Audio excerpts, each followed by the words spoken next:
I remember flying one time over up there, and all of a sudden we hear this scream, help, help, help, and what on the radio, and what it was because, and the same thing with the CF-100, and any straight wing airplane has a limiting Mach, a Mach number, and so once you pass that Mach number, which is at about 0.85, 85, 87, somewhere around there, what happens is the airplane loses its lift and it starts to tuck down. The nose actually tucks down, and it takes a hell of a force to.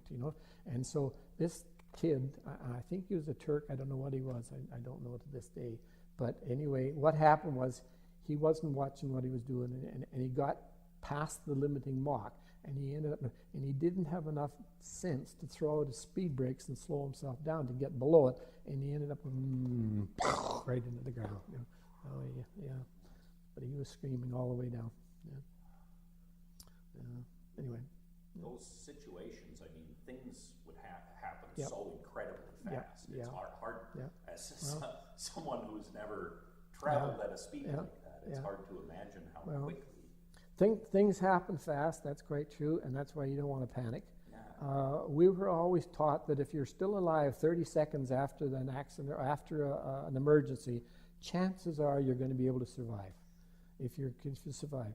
And the other thing, if you got two airplanes of that speed coming together, if you're coming head on and you see him and he sees you, you've got 20 seconds to avoid.